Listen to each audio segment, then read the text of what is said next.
자, 이승만은 이런 개인적인 나름대로 이제 지적 능력을 가지고 있었는데 이런 능력은 사실 냉정히 봤을 때 그 시기 한국의 전반적인 이승만과 동료에 있던 인물들에 비해서는 탑 클래스에 속하는 것이다 이렇게 볼 수가 있습니다. 그러니까 이승만 하면 박사입니다.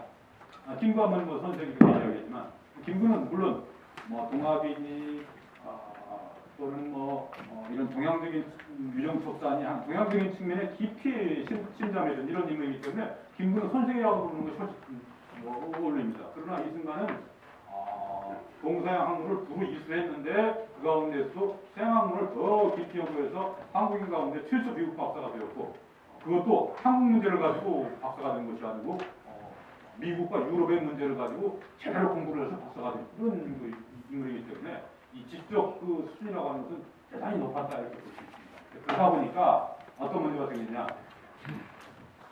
이 독립운동기 내지는 통치활동기에 이승만의 입장에서 자기와 또 자기 밑에 있는 사람들은 눈에 들어오지 않는 겁니다. 여러 가지 경륜이나 지식에서 너무나 차이가 나기 때문에 바로 그런 점이 이승만에게 개인적으로 독도의식이나 오만한 이런 이제 측면을 심어줄 가능성이 매우 높은 이런 개인적인 뛰어난 지적 능력이었다 이렇게 이제 볼 수가 있습니다. 그리고 이승만이 또 국내의 기독교 세력과 선교사 세력 그룹과 네트워크를 이제 형성해서 많은 이제 외국인 선교사들로부터 이제 지원을 받는 이런 것을 이제 볼 수가 있습니다. 이승만 미국 이제 고종의 메사로 갈 때 무려 선교사들이 써준 추천서를 18통을 가지고 미국으로 갔습니다. 그만큼 이제 국내에 있는 언더우드를 비롯해서 많은 에디슨 이런 선교사들이 이승만을 지지했는데 그들이 이제 기본적으로 원했던 것은 이승만이 미국에서 학업을 마치고 돌아오면은 한국 선교를 위해서 요긴하게 쓰일 기독교적인 제목이다라고 생각을 했습니다. 그래서 이제 이승만에게 이제 전국적인 후원을 이제 가해준 거예요.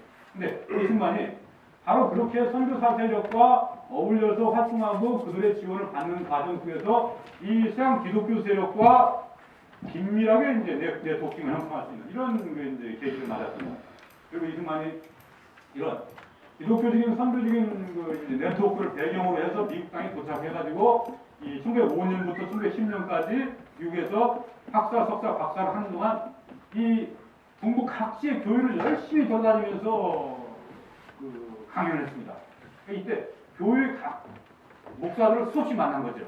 그러니까 이 교계 지도자들과 자연스럽게 이제 많은 접촉을 하게 되고 또 자기 스스로 이제 미국 박사로서 미국 언론계 학계 인사들하고 이제 나름대로 많은 접촉을 하고 이런 것이 이승만이 그 시기 한국 사람들 가운데서는 미국의 가장 정통한 인물로 만들어주는 미국인들과 가장 친밀하게 가까이 있는 이런 인물로 만들어주는 이런 계기가 되었다 이렇게 이제 볼 수 있습니다. 그래서 독립운동 기간에 한국 친호회, 기독교인 친화회, 천주교인 친화회, 한미협회 이런 단체에 이제 이승만을 지지하는 미국인들이 특히 기독교에 이렇게 보면 관여하는 이제 미국계 변호사, 언론인, 대학교 총장 이런 사람들이 잔뜩 이제 몰려 있었는데 이런 사람들이 다 이승만의 독립운동 과정에 있어서나 건국운동 과정에서 지지 세력으로 이제 변하고 있었다 이렇게 이제 볼 수가 있습니다. 이 점에서는 이 김구는 주로 중국 대륙에서 활동하면서 이 장개석을 중심으로 해서 중국 국민당 정부 인사들과 긴밀하게 연계를 맺어가지고 활동하는 이런 측면에서 보면 이승만은 미국에서 주로 미국의 오피니언 리더들과 그런 기독교 쪽의 주요 인사들과 이제 인연을 맺고 있었다. 이것이 이제 하나의 특징이라고 볼 수 있습니다. 이런 두 가지 측면이 이제 이승만이 해방된 조국에 돌아와서 대통령이 되는데 대단히 유리하게 이제 작용하는 경력이다. 이렇게 볼 수 있습니다. 자, 이승만은 독립운동을 다양하게 벌였습니다. 여러 선생님들 아마 이승만 하게 되면은 미국에서 외교 독립운동을 벌였다. 그러니까 미국 정부를 상대로 또는 국제회의를 상대로 한국의 독립을 도와달라고 하는 이런 외교적인 호소활동, 외교적인 청원활동 이것을 열심히 벌였다. 이것이 이제 이승만의 독립운동의 본질이다라고들 이제 다들 알고 계십니다. 그러나 사실은 그것은 절반의 이제 인식에 불과하다 이렇게 이제 말씀드릴 수가 있습니다. 이승만은 어떤 의미에서 미국에서 외교적인 독립운동보다는 이 실력 양성 운동을 더 열심히 벌였습니다. 실력 양성 운동이라는 건 이런 거죠. 다들 아시는 것처럼 한국이 힘이 부족해서 일정에 나라를 빼앗겼으니까 우리가 내부적인 힘을 들려야 되겠다. 이게 실력 양성입니다. 실력 양성론의 대표자는 안창호가 되어 있죠. 그러나 사실 이 박사도 실력 양성론을 꾸준히 지속적으로 추구하고 있습니다. 미국에서 이승만이 활동을 벌인 전 기간을 따져봤을 때 외교 독립운동을 벌이는 그 시간이나 그 시점보다는 실력양성론에 매진한 시간이나 노력이 훨씬 더 많습니다. 이승만은 이렇게 기본적으로 생각하고 있었어요. 자, 미국과 일본 간에 언젠가는 전쟁이 벌어진다. 이것을 미일 전쟁 벌어집니다. 1905년 이후에 한국인들은 끊임없이 미일 전쟁설을 기대했어요.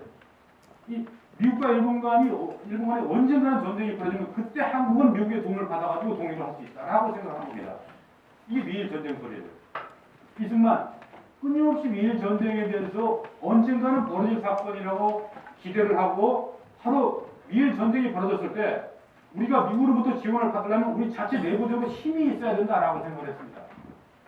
그 힘은 이 경제적, 군사적, 외교적인 여러 방면에 동시에 힘이 될 수가 있는 거죠.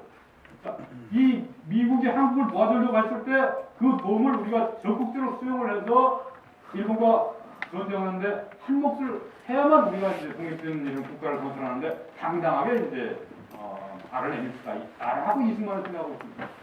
그 점에서 이승만은 실력 양성 운동과 외교 독립론을 갖다가 적절하게 아우르는 그런 그 인물이었다 이렇게 이제 볼 수가 있는데 하와이에서 집중적으로 행한 것은 다 실력 양성 운동이었습니다. 이 교육활동, 학교를 세워서 이 어린 학생들에게 한국식의 기독교에 기반한 이런 그 민족 교육을 실시한 것.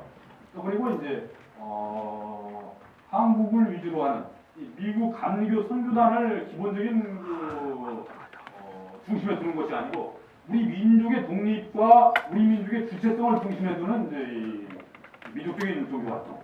그리고 이제 여러 가지 이 기독교적인 저술 활동. 또 그리고 이제 잡지 편찬 활동. 또 그리고 이제 하와이에서 공지 식단회사 같은 이런 이제 회사를 만들어 가지고 나름대로 일제와 이제 이 장기적인 항전을 벌일 때 필요한 경제적인 기반을 마련하려고 하는 이런 운동들.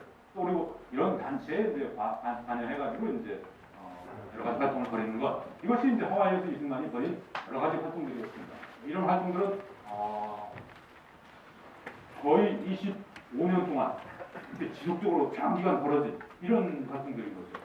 이런 활동들 자체가 이제 이승만의 하와이 있어서의 독립운동을 이제 특징 있는 실력 양성 운동이었다. 이렇게 이제 볼 수가 있습니다. 그런데 어떤 의미에서는 이승만을 이제 비판에 들어가면서 이런 이야기도 할 수가 있습니다.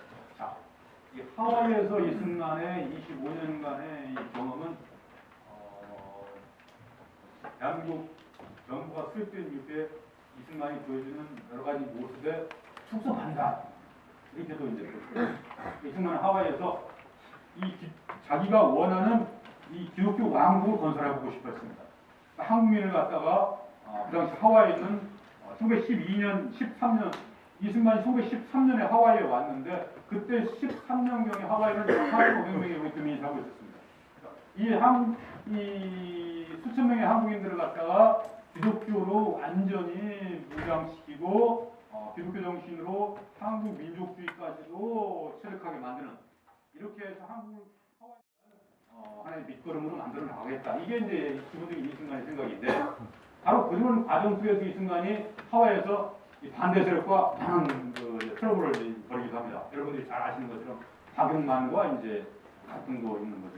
박용만은 무장투쟁 노선을 추구했던 이런 인물입니다. 하와이에서 독립적인 군사군단을 만들어가지고 거기에서 이 사관들을 양성해서 나중에 일본과 전쟁을 벌일 때 장교로 활용할 수 있는 이런 그 조치를 취하겠다고 하는 것이 이제 박용만의 이제 군사적인 독립운동 전략인데 이승만은 그걸 반대한 거죠.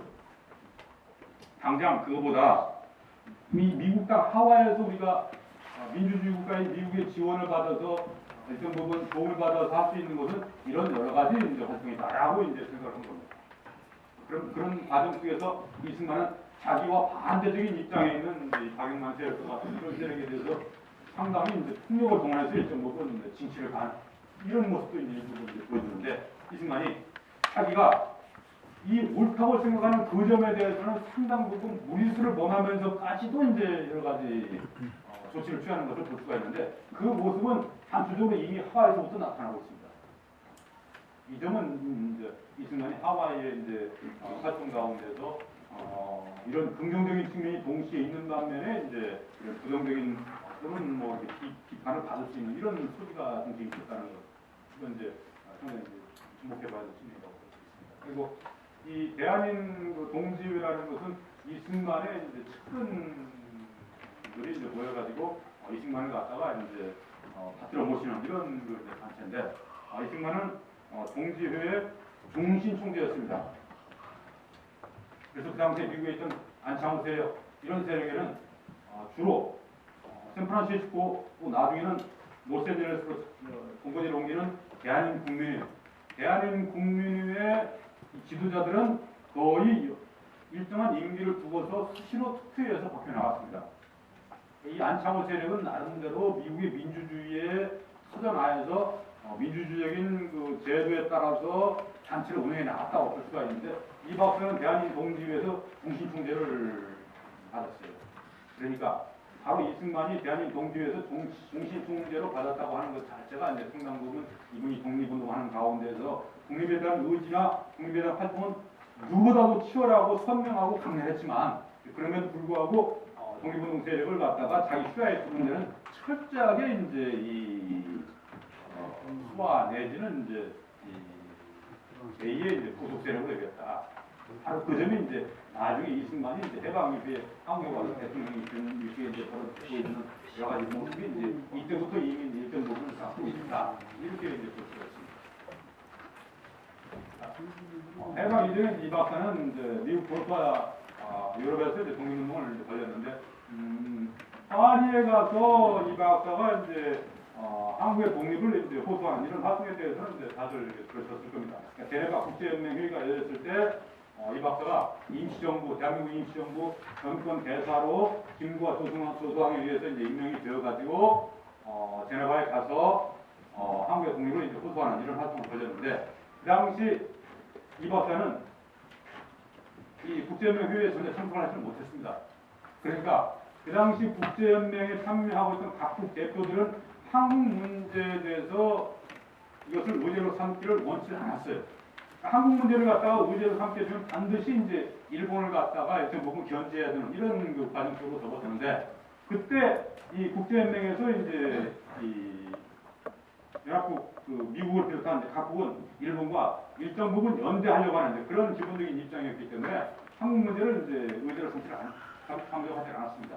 그럼에도 불구하고 이 박사가 이제 국제연맹 회의에서 여러 각국 대표들에게 많은 호소를 벌이고 이러면서 일본이 국제연맹에서 자진 탈퇴하게 하는 이런 그 이제 성과를 벌였는데 이 박사 일생에서 제네바 국제연맹 회의에서 일본이 국제연맹 각국의 압력에 밀려가지고 자진적으로 국제연맹 회의를 탈퇴하게 만든 것 이것이 이제 이 박사 여기 와서 상당 부분 큰 성과였다 이렇게 볼 수가 있습니다. 그리고 이 파리 강화회의 파견할 때 한국 대표로 이 박사가 이제 위인통 지청원서를 제출했는데 이거 참 논란이 많은 겁니다. 그러니까 위인통 지청원서의 골자는 이렇게 되어 있습니다. 자, 이 국제연맹이 장래 일정 기간 동안 한국에 대해서 확실하게 독립을 일정 기간 내에 독립을 시켜주겠다는 확실한 보장 하에 우리 한국을 갖다가 다스려달라 이런 내용입니다. 근데 여기에서 장래 한국에 대해서 분명하게 독립을 시켜주겠다는 확실한 보장 하에라는 구절을 딱 빼버리고 이승만이 미국 대통령 윌슨과 그 당시 국제연맹 대표에게 한국을 갖다가 국제연맹의 통치에 맡겨주세요 라고 이야기한 그 구절 아예 구절만 주장하게 되면 이승만은 매우 대응로가 되는 겁니다. 신초를 비롯한 상해에 있는 반 이승만 세력은 이승만이 그런 점에서 나라를 팔아먹으려고 막 매도를 했어요. 근데 이승만의 위인통지청에서는 이 윗구절 장래 한국에 대해서 분명하게 독립을 시켜주겠다는 확실한 보장을 해달라는 전제 조건이 있기 때문에 일종의 한국 독립을 위해서 나름대로 제기할 수 있는 그런 그 방안이었다라고 볼 수가 있는 겁니다. 그러니까 현실적으로 이 위임통지 청원서를 제출한 것은 1915년 2월 29일 날 써가지고 3월 4일 날 이제 제출했는데 3년동 이후에 제출한 거죠. 그런데 그때는 미국과 일본 간의 관계가 너무나 우호적이었고 심해였습니다. 또 일본이 군사적으로 너무 강대했어요. 그러다 보니까 한국이 아무리 노력하더라도 일본의 식민지로부터 벗어날 수는 없는 겁니다. 현실적으로. 딱 그렇게 봤을 때 가장 좋은 최선책은 우리가 독립군단을 구성해가지고 일본과 전쟁을 벌여서 일본 세력을 갖다 한반도에서 쫓아내는 것인데 그것이 현실적으로 불가능하죠.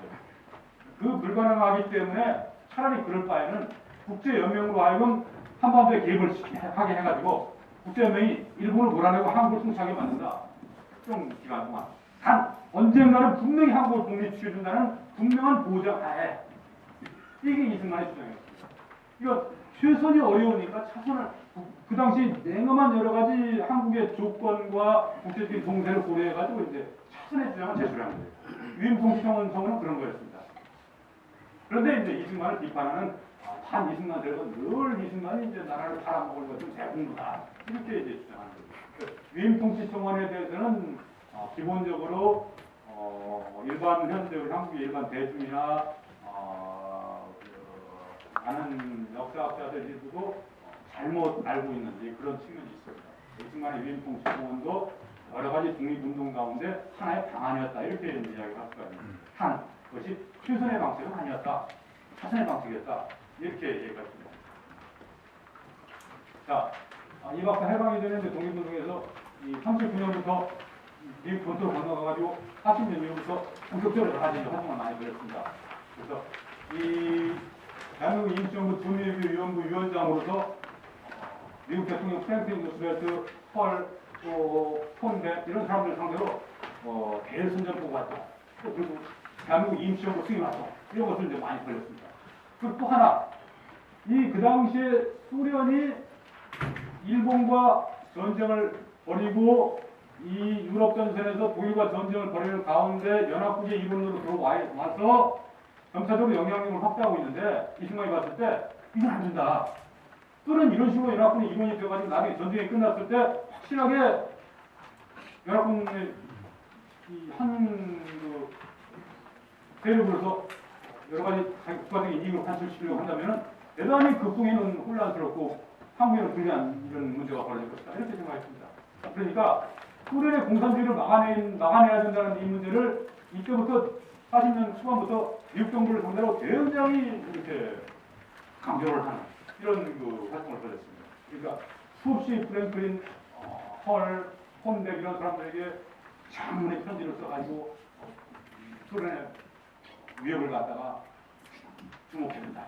이렇게 편지를 시키고 대한민국 임시정부 독립국가로 승인해달라. 이렇게 많이 주장을 했어요. 그러나 그 당시 미국 정부 기본적으로 생각이 이랬습니다. 미국은 자기가 독립 이래도 다른 나라를 갖다가 국가적으로 인정할 때 기본적으로 미국은 이런 생각을 가지고 있습니다. 그러니까 저 독립 세력이 국가를 기본적으로 통치할 수 있는 능력을 가졌을 때 이 국가를 인정해준다. 이게 미국의 기본적인 전략입니다. 미국은 바로 그런 입장이 갖춰지지 않은 그런 조건이 갖춰지지 않은 국가에 대해서는 한 번도 독립을 인정해 준 적이 없습니다. 임시정부 내내 미국은 대한민국 임시정부 승인하지 않았어요. 이승만 죽으라고 개인적으로 노력을 하고 언론에 가서 언론 프레임을 죽으라고 하면서 미국 정부를 움직이려고 노력도 많이 하고 본인 스스로 그냥 밤샘을 앉아고 외교문서를 쓰고 호소문을 써가지고 미국 정부에다 수식을 뿌리고 팜플렛을 만들어서 배파하고 해도 미국 정부가 들어주지 않았습니다. 또 그 당시 미국 국무성 내에는 이 소련 간첩배라고 말해도 과언이 아닐 정도의 침소적인 또는 소련 우호적인 그런 인물들이 외교관으로 상당 부분 포진하고 있었어요. 그러다 보니까 이승만이 이런 반소적인 반공주의를 갖다가 강력히 주장했을 때 한 번도 이승만의 주장을 갖다가 들어주지 않았습니다. 오히려 저 나이 많은 분이 또 국무성에 와가지고 시끄럽게 본다 이런 식으로 그냥 귀찮은 존재다 여기구만. 자, 이승만은 국제연합 상립총회가 벌어졌을 때 한국 대표단 단장으로 이제 참여해가지고 야탐이락서를 흘렸습니다. 야탐이락서는 없던 사실인데 이승만이 이걸 터뜨린 거예요. 야탐이락서라는 건 이런 겁니다. 얄타에서 미국과 영국이 회담을 해가지고 한국을 갖다가 소련 넘기기로 둘이 은밀하게 밀약을 했다라는 거죠. 그러나 그 이후에 소련, 미국, 영국 그 이 관계 나라들이 공식적으로 다 부인을 했기 때문에 얄타 밀약은 없는 것이 확실합니다.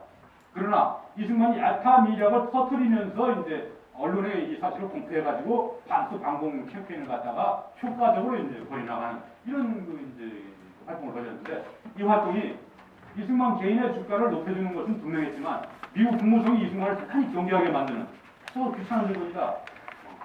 미국의 국가 얘기에 맞지 않는 거 보입니다. 이렇게 이제 평가하게 만드는 이런 측면이 있습니다. 하여튼 이렇게 독립운동의 전 과정을 통해서 이제 이 박사는 철저하게 기독교를 통해서 한국을 갖다가 사상적으로 무장화시키고 또 기독교적인 제도를 통해서 한국을 갖다가 새롭게 만들어 나가겠다. 단 여기에 이제 이 반소 반공주의를 강력하게 이제 실천해가지고 국가를 구성해 나가겠다 하는 이제 그런 기본적인 이제 전략을 이제 갖게 되었는데 이런 전략을 가지고 이제 이승만은 이제 해방도 이제 조국을 맡게 된 겁니다. 자, 이승만은 이제 여러 가지 개인적인 자질이나 이제 사상이나 특성을 이제 보게 되면은 이 기독교 민족주의를 이제 우리나라 발전, 조국 발전의 원동력으로 채택했다 이렇게 이제 볼 수 있습니다. 그리고 이 박사는 사회주의 장점을 인정했습니다.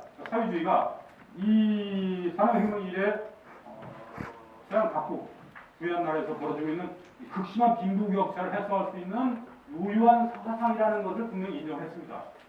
그러나 이 사회주의와 연관해서 이 공산주의가 이 폭력적인 노선을 가지고 이 혁명을 일으키려고 하는 것 이것에 대해서 이 박사는 강력히 이제 반대하는 이런 입장을 가지고 있었습니다. 그래서 이 박사는 사회주의의 장점은 인정하지만 나름대로 강력한 반공주의를 동시에 주장하면서 이제 공산적인 측면에 대해서 이제 인식을 하고 있었다. 이렇게 이제 볼 수가 있습니다. 그리고 이승만 일정을 거쳐서 미국의 이제 자유민주주의와 이제 대통령제를 이제 수행했고 이것을 한반도에서 남쪽에서 이제 그대로 실현해 보려고 이제 노력했다. 이런 특성을 보여주었습니다. 그리고 이 박사는 개인적으로 카리스마와 이제 고도성이 상당히 뛰어났습니다. 저는 이승만 하면은 개인적으로 이 한국을 대한민국을 권유하고 이런 여러 가지보다도 이 점이 가장 놀라운 점 가운데 하나라고 생각하고 있습니다. 이승만 하와이에서 1913년 하와이에 와가지고 1934년 프란체스코와 결혼할 때까지 혼자 살았습니다. 1913년이면 이승만 나이가 한 38살 때쯤이에요. 그래서 그때부터 한 20몇 년간 혼자 살았으니까 남자로서 가장 왕성할 때 혼자 살았습니다. 그때 여자 문제가 안 나왔어요. 아주 놀라운 사람. 야, 이승만 정말 대단하다. 다른 건 다 머릿속으로 이해가 되고 일정 부분 노력하면 따라가고 생각을 하지만 이건 참 어려운 문제구나. 개인적으로 상당히 몸가짐을 천재했던 거 이건 참 어려운 문제구나 이렇게 생각하고 있습니다. 이승만 이 점 참 놀랐습니다. 이거 개인적으로 이런 도덕성을 가지고 있는 거 그것이 김구만 하더라도 윤봉길 의거가 일어난 다음에 일본의 체포를 피해가지고 강으로 막 도피를 했는데 그때 강에서 이제 주예부라는 여성을 만나가지고 주예부하고 배에서 안에서 이제 선상에서 이제 몇 개월 같이 살았습니다. 김구는 이제 그런 경력도 있고 국가 경력도 있었는데 이승만은 그런 논란이 없었어요. 이 점은 참 대단한 거예요. 단 하와이에서 이 우리 동포 여성들이 이 박사를 다 흠모하고 있었으니까 어느 누구와 썸씽을 일으킬 수가 없는 이런 문제였는지 모르겠습니다. 하여튼 그래도 우리가 거기서 대단한 일이라고. 그리고 이승만 뛰어난 학식을 가지고서 이제 나름대로 이제 이승만의 인식을 펼쳤는데 그 시기 이승만 박사 미국에서 조지 워싱턴 대학, 하버드 대학, 프린스턴 대학, 공부에 명문대학교를 들어갔습니다. 그 당시 미국에서 그 정도 명문대 그 당시 태국 사람들이 봤을 때 참으로 초라한 식사를 한다 이런 평을 받을 정도로 거기서 돌아다녔습니다. 단 여기 독립운동 하니까 옷은 잘 차려줘야 되겠죠. 태국 사람들 언론인들 외국인들 만나야 되니까 제대로 수트도 다 챙겨 입고 말이죠. 이랬지만 손에 쥐은 돈은 없었으니까 근검 저작할 수밖에 없는 겁니다. 이 사람 수십 년 동안 그렇게 살다 보니까 근검 저작이 몸에 배 있어요. 그것도 이승만이 이제 이들 가운데 하나가 아니고. 자, 개인적으로 놀라운 것이 이승만은 자기가 옳다고 생각하는 신념에 대해서 이 사람은 바꾸지 않았습니다. 이 자기가 한번 자기 나름대로 견지에 대해서 이것이 얼마나 기다고 생각했을 때 한 번도 바꾸지 않았어요. 자기가 1923년 공산주의에 대해서 처음으로 글을 썼습니다. 공산당의 다음다 공산당이 옳으냐 그르냐. 그 이후에 25년까지 글을 두세 편 더 썼어요. 그러면서 공산주의에 대해서 나름대로 확고한 주견을 보게 됐습니다. 1933년 직접 모스크바에 들어가서 소련 사람들이 그 살림 체제하에서 감시를 받으면서 나름대로 이렇게 살고 있는 그런 것에 대해서 상당히 심려가 있었어요. 심지어는 길거리에 굶주린 사람이 있는 이런 것을 보고 사회주의는 도저히 안 되겠다 라고 판단을 내리고 말았습니다. 그 이후에 이승만 이 공산주의나 사회주의에 대해서는 일관되게 선을 그었습니다. 저건 우리가 채택에서는 안 되는 노선이다 라고 생각한 거예요. 한 번도 거기에 대해서 그 믿음을 저버린 적이 없습니다. 저는 바꾼 적도 없어요. 저 부분 수정한 적도 없어요.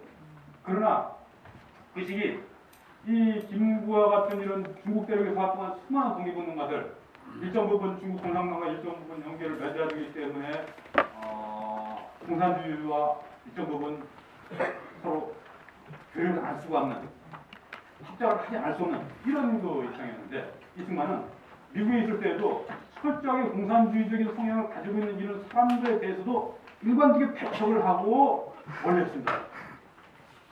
그리고 해방군관에 와서도 자기가 옳다고 하는 그런 여러 가지 측면에서 한 번 결정하면 일체 바꾼 적이 없어요. 이 점이 이제 이승만의 사실 놀라운 측면 하나가 웹체인이 있었어요. 이런 측면들이 이제 이승만이 대통령이 되기 이전에 이제 많이 필요로 하는 개인적인 자질을 다 이제 일정 부분 갖추고 있었다. 이렇게 볼 수가 있는 거죠.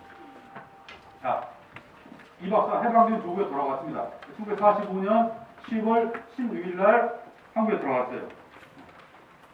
이 일본에서 야가다 사령부가 내준 군용기를 타고 여의도 대행정에 돌아왔을 때 아무도 나와 있는 사람이 없었습니다. 물론 이제 연락 안 한 거죠. 물론 이제 조선에 와가지고 이제 여정을 풀면서 그 다음날 이 박사가 이제 중앙청에 나가가지고 교육 성명을 하고 이러면서 이 박사가 본격적으로 이제 군용 활동을 시작하는데 이 한국에서는 그 당시에 이미 이제 이 영영시에서 건국준비위원회가 발족이 돼 있었고 이 건국준비위원회 이후에 이제 인민공화국이라고 하는 것이 들어섰고 미 군정이 이제 9월 9일 날 들어섰습니다. 그런데 이 미군정, 수군정은 다 이 한반도에 있는 일본군을 무장 해제시킨다는 그런 명목으로 38선의 이북과 이남에 진주를 한 거예요. 이 사람들이 우리가 생각하는 것처럼 한국을 도와주기 위해서 한반도에 오는 그런 사람들이 아니었습니다. 미군 처음 제물포압받아 나타났을 때 그 당시 한국 사람들 미국 오자고 하니까 플래카드를 들고 막 환영하러 나갔는데 미국 사람들 저 일본 프락실도 모른다 그래가지고 총을 쏘가지고 2명이나 죽였어요. 미군 상륙하는 날. 이 미군과 소련은 철저하게 한국의 이 점령군으로서 이제 들어온 것인데 제가 이제 이 말씀 드린 이유는 바로 여기에 이제 그 문제가 있는 거죠. 우리가 오늘 알고 있는 냉전이라고 하는 것은 이 1945년 9월부터 냉전이 시작되는 것이 아니고 1947년 3월부터 냉전이 시작된다고 이야기하고 있습니다. 그러니까 1947년 3월달 이 처칠이 유럽 각국에서 소련 공산주의 팽창을 갖다가 경계해야 된다 이런 그 연설을 하고 말이죠. 그리고 트루만이 1947년 3월달 미국 상하 양안 합동회의에서 앞으로 공산주의 세력을 저지하기 위해서 적극적으로 나서겠다. 그러니까 자유와 자주를 위해서 이 공산주의에 저항하는 여러 나라들에 대해서 지원도 할 수 있겠다. 그래가지고 이제 미국은 그런 입장에 따라서 그 당시 공산주의에 대응하고 있던 그리스나 터키 같은 이런 나라에 대해서 이제 군사적 굉장히 원조를 했습니다. 그래서 냉전은 1947년 3월부터 시작되는 것으로 알고 있지만 사실은 냉정히 봤을 때 한반도에서 냉전은 이때부터 이미 미군정과 소군정이 한반도에서 통치를 시작할 때부터 한반도에서는 냉전이 시작되고 있었다. 이렇게 이제 볼 수가 있습니다. 이 이 공산주의 진영과 자본주의 진영이 민주주의 진영이 한반도의 남과 북에서 각기 둥지를 틀면서 활동하기 시작하는 것, 이때가 이제 냉전이 벌어지는 건데 실적인 의미에서 바로 그런 속에서 이제 이 박사가 활동하는 데는 상당 부분 이제 이 어려움 내지는 제약이 있을 수밖에 없다 이렇게 이제 봅니다. 하지만 이 미군이 한반도에 진출한 직후에 자기가 미국에서 한국으로 건너오기 전에 트루만한테 전보를 보냈습니다. 장문의 전보를 보냈어요. 이 전보에 이렇게 되어 있습니다. 자, 가급적 미국이 한반도를 전체 점령을 해주세요. 그리고 미국식의 정부를 세워주세요. 이 박사 그게 트루만한테 요청을 했습니다. 그러나 그 요청은 받아들일 수가 없는 거죠. 미소 간의 합의에서 남북 분할을 이루었고 소련군, 미국군이 이제 진주를 한 이런 상황이니까 이 박사 그런 요청을 메가더에게 또 했습니다. 메가더는 그 요청을 적극적으로 받아들이려고 했지만 현실적으로 그게 쉽지가 않은 거죠. 당시 메가더 일본 전용 사령관이면서 최고 사령관 위치에 있었다는 거죠. 자, 그런데 이 남쪽에서 이런 이 박사가 한국에 돌아오기도 전에 스탈린은 이런 그 명령을 이제 북한 김일성한테 내렸습니다. 연해주에다가 이 군사평유를 북조선의 실소 정권을 수립하라고 지시를 내린 겁니다. 연해주에 있는 소련 군대에다가 북조선에다가 실소적인 교유 정보를 수립하라라고 이렇게 지령을 내렸고 이런 지령에 따라서 이듬해 2월달 북한에서는 실질적인 단독 정부가 수립되었습니다. 이 남한보다 훨씬 북한에서 정부가 먼저 수립된 거예요. 북한이 남한이 정부가 수립되는 것을 보고 나중에 9월 9일날 북한에서 인민공화국이 성립되었다고 말하는 건 사실이 아닌 겁니다. 북한이 먼저 성립이 되고 그 다음에 이제 남한이 정부가 수립되는데 철저하게 북한 정부 수립에는 이제 북한의 지령 내지는 이제 지시에 따라서 이제 이루어지고 있었다 이렇게 얘기했습니다. 그런데 이 모스크바 삼상회의에서 이 4대국, 미영통수 4대국에 의해서 한국을 갖다가 5개년 신탁 통치한다라고 이제 결의가 1945년 10월 21일 이루어졌는데 이 결의는 이런 겁니다. 이 모스크바 삼상회의에서 세 가지를 크게 이제 결의를 한 거죠. 첫 번째는 한반도에다가 임시 한국을 갖다 한국 정부를 수립한다. 두 번째는 임시 한국 정부를 수립하기 위한 여러 가지 조건으로서 미소 공동위원회를 개최한다. 세 번째는 향후 5개년간 4대국에 의해서 한반도를 갖다가 신탁 통치한다. 이렇게 결의를 한 겁니다. 이 결의에 따라서 이제 미국과 소련이 이제 본격적으로 행동에 나서니까 그때 이제 이 박사는 중부 대륙과 연대해가지고 철저하게 이제 반탁 운동을 열심히 이제 벌였습니다. 이 반탁의 기수로서 이제 했는데 이때 한 가지 이제 재미있는 건 이런 측면이죠. 자, 1919년 이승만은 위임 통치 청원을 하면서 미국이 한국을 지배해달라고 요청을 했는데 왜 그럼 이때 와서는 45년에 와서는 이제 신탁 통치를 미소가 한다고 하니까 이게 반대를 했는가? 사상이 바뀐 건가? 바뀐 게 아닙니다. 이승만의 그 논리 속에서는 똑같은 겁니다. 이미 미국이 비록 한반도의 남쪽이긴 하지만 이미 진주를 해가지고 한반도를 장악하고 있습니다. 남쪽을 장악하고 있는 거죠. 이승만의 논리 속에서는 한반도가 통일된다면 최선의 방책이겠지만 이 반쪽인 상태에서 미군이 한반도를 점령해서 다스린다고 하면 그건 이 절반의 상태에서 한국을 갖다가 미국이 위임 통치하는 것이다라고 생각하는 겁니다. 이승만의 입장에서는 절대적인 최선으로서 한반도 통일은 어쩌면 차선의 차원에서 한반도 남쪽에서 미군이 한국을 통일하면서 한국을 점령하고 통치하는 것. 이 과정 속에서 우리가 새로운 정부를 구성하고 독자적인 정부를 구성할 수 있다면 이것은 미국이 위임 통치를 해서 한국을 갖다가 독립시켜 준 거하고 똑같다라고 생각하는 겁니다. 그래서 이 박사의 개인적인 논지 속에서는 1919년 위임 통치 청원의 문제나 이 1945년 신탁 통치 운동을 연말에 마구 반대하고 들어가는 것은 거의 논리상으로 같은 궤도에 있습니다. 자, 그런데 이 이제 모스크바 삼상회의 결의에 따라서 미소 공동위원회가 열렸지만 여기에서는 성과가 있을 수가 없습니다. 그러니까 미국과 소련은 기본적으로 입장이 너무나 달랐어요. 임시 한국 정부를 구성하려면 많은 한국의 이제 단체들이 이 미소 공유가 주관하는 TV에 들어와가지고 논의를 벌여야 되는데 이때 소련은 철저하게 이 소련의 여러 가지 측면에 대해서 반대하는 성향을 가진 이런 단체의 개입을 반대하고 싶었던 것이고 미국으로서는 역시 마찬가지로 이제 반대 입장을 가진 거죠. 이 공산주의적인 성향을 가진 단체들의 가입 내지는 참여 문제를 둘러싸고 미소공동위원회가 서로 합의를 보지 못하는 이런 과정 속에서 미소공위는 뭐 성사가 이루어질 수가 없는 겁니다. 자, 그런 상황이었기 때문에 이승만은 이렇게 주장을 하고 나왔어요. 자, 이미 이 박사는 1946년 2월달 소련에 의해서 북한의 정부가 인민위원회라는 형태로 수립이 되었으니까, 자, 그런 다음에는, 자, 이미 북한에서는 정부가 수립되었으니까 남한에서 정부가 수립되어야 되는 것이 아닌가, 이렇게 주장을 했어요. 남한만이라도 임시정부 또는 위원회 같은 것을 조직해서 38선 이후에서 소련이 설치하도록 세계 여론에 호소해야 된다. 이것이 이제 남한 단정론입니다. 이것 때문에 이승만이 이제 이 분단의 원흉이다라고 비난을 받고 있어요. 근데 이건 그 비난은 항원적인 근거가 없는 겁니다. 이미 1945년 그 9월달 미수가 진주를 해서 한반도를 갖다가 분할 통치하는 것, 그것이 시작되는 그 순간부터 한반도에서는 냉전이 시작되는 그런 상황이고, 북한에서는 그 이후에 이미 정부가 들어서는 그런 조치로 착착 나가고 있었기 때문에 이승만의 이런 주장이 물론 뒤따라서 새로운 정부를 구성하자는 이런 주장이지, 이것이 한반도의 분할을 갖다가 영구화시키자는 이런 주장은 아닌 겁니다. 이 점에서 이제 이승만의 정업 발언 자체는 상당히 역시 최소는 현실적으로 불가능한 거니까 나머지 차선을 갖다가 현실적으로 구해내 보려고 하는 이런 이제 개인들이 이제 몸부림 가운데 일환이었다, 이렇게 이제 볼 수가 있는 거죠.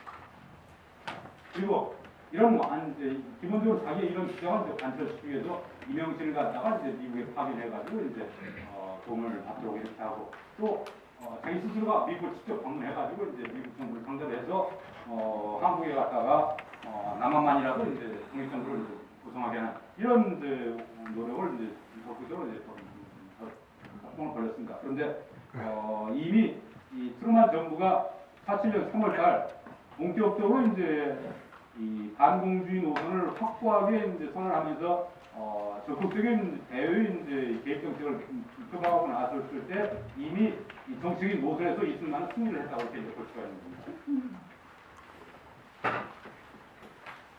자, 그 다음 단계는 뭐 거의 이제 일반 코스로 이제 이루어진다, 이렇게 이제 볼 수가 있는 거죠.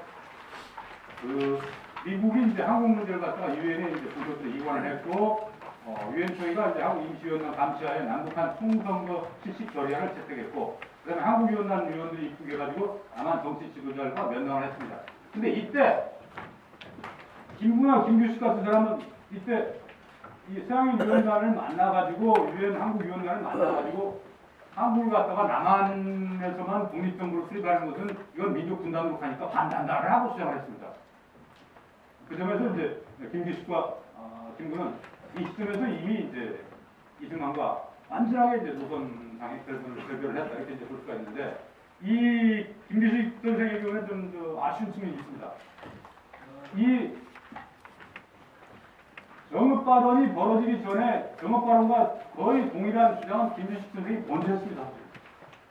그래서 이런 자기가 주장을 먼저 해놓고 자기 입장을 바꿔가지고 이제 남한 단정을 갖다 반대하는 이런 입장을 나타낸 거죠. 그리고 김구의 경우에도 처음에는 이승만과 회담에서 남한 단정을 갖다가 찬성한다고 하고 행동을 같이 하게 해놓고 나중에 또 입장을 바꿔가지고 이제 이런 식으로 행동을 했습니다. 그래서 하여튼 유엔 소총회가 가능한 지역에서 이제 총선거 실시를 가게하면서 한국은 본격적으로 이제 선거 체제로 이제 넘어가게 됐습니다. 그래서 5월 10일 날 한국에서 최초로 이제 보통선거, 자유로운 민주적인 기밀 선거가 이제 이루어졌는데, 그때 이제 이 전 유권자의 94%가 선거에 등록을 했고, 놀랍게도 95%나 참여했습니다. 그 당시 일반 민중들이 얼마만큼 이제 사나라 건설에 이제 열망을 가지고 있었는가 하는 걸 알 수가 있습니다. 이 박사 전 국회의장으로 선출됐고, 이때 이 전 국회의장이 선출되어서 그 다음 단계로 이제 헌법을 만들고 헌법에 의해서 국회의원을 선출하고 이 국회의원들이 이제 대통령을 선출해야 되는 이런 이제 과정이 남아 있었는데 이때 헌법을 어떻게 만들 것인가 하는 문제를 가지고 이 내각 책임제와 대통령 중심제로 서로 논란이 있었습니다. 그때 유진우를 비롯한 모든 사람들은 다 내각 책임제를 주장했습니다. 그러나 이 박사 내각 책임제 안 준다. 내각 책임제 비용이 많이 들고 현실적으로 한국과 같은 신생국이 택하기에는 여러 가지 제약이 많다. 이런 기본적인 주장을 내세우면서 일관된 고집을 가지고 일관된 논리를 가지고 이제 대통령 중심제를 관철시켰습니다. 대통령 중심제를 택하지 않으면 나 국회의장 물러나고 다 정치 그만두고 일선에서 빠지겠다. 이렇게 위협을 막 가하면서 자기 입장을 이제 강요를 했어요. 그러자 이제 내각 책임제 세력이 이 박사의 이제 고집 또는 일관성 거기에 이제 밀려가지고 대통령 중심제를 이제 받아들인 겁니다. 단 이때 대통령 중심제는 대통령을 갖다가 국민이 직선하는 것이 아니고 의회가 국회가 이제 대통령을 이제 선거하는 것.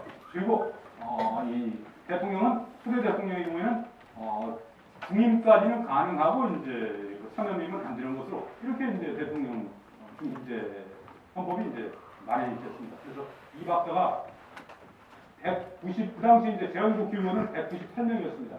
원래 이제 300명을 뽑으려고 했는데 100명은 이복 몫으로 남겨두고 남한만 200명을 뽑으려고 했는데 그 당시 이제 제주도에서 4.3 사건으로 활동하고 있었기 때문에 제주도가 그 당시 선거구가 3개 있었습니다. 근데 2개 선거구는 선거를 못해가지고 1개 선거구만 국회의원을 뽑았어요. 그래서 190총 재소권이 8명인데 196명이 참석을 해가지고 180표를 얻었습니다. 압도적인 지지를 받은 거예요. 그러니까 적어도 전국회 의원들로부터 이승만은 절대적인 지지를 받은 겁니다. 이때 이승만 계였던 무소속이었던 반 이승만 계였던 거의 상당 부분 많은 사람들이 이 박사는 대통령감으로 이제 지지를 했다는 건데 7월 24일 날 28일 대통령 취임식을 거쳤고 이제 8월 15일 날 이제 정부 수립을 했습니다. 이승만은 그 일생에서 여러 비판도 있고 여러 논란도 있지만 가장 그 일생에서 최고의 업적을 드러면 역시 대한민국을 건국한 것. 이것은 이 박사의 최고의成就을 볼 수가 있습니다. 새 나라를 건설한 것. 이승만이 새 나라를 건설할 때 그 당시 한국에 와 있던 미 군정에는 지도자가 하지 중장이었습니다. 아놀드가 군정 장관이었고 아놀드 소장이 군정 장관이고 하지 중장이 이제 미 군정 책임자였습니다. 이 하지는 이 정치적인 군인이 아니었고 상당히 이제 좀 앞뒤가 막혀 있는 그런 스타일의 이제 군인이었습니다.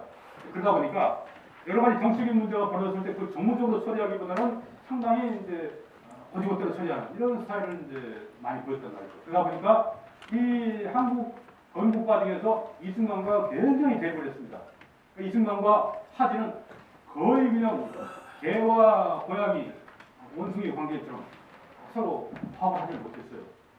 그만큼 이제 대립을 많이 벌였고 하지로서는 이승만을 배제하고 여운형이나 김규식과 같은 이런 중간파들을 기용해가지고 한국 정부를 갖다 구성하고 싶었는데 이승만의 개인적인 미국 정부를 상대로 하는 노력 또 하지의 상관이었던 내가들을 움직여가지고 하지를 갖다가 위축시키는 여러 가지 이제 측면 의견 전략 이런 것을 다 동원해가지고 하지에 갖다가 자기에 대한 반발을 갖다가 끊임없이 막아낸 겁니다.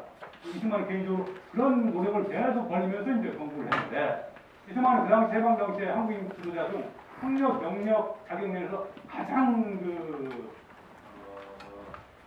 우월한 위치에 있었다 이렇게 이제 볼 수가 있습니다. 그리고 이승만은 굳이 이때 앞잡이는 아니었습니다. 그러니까 미국 정부는 이제 47년 중반까지도 이승만을 믿지 않았어요.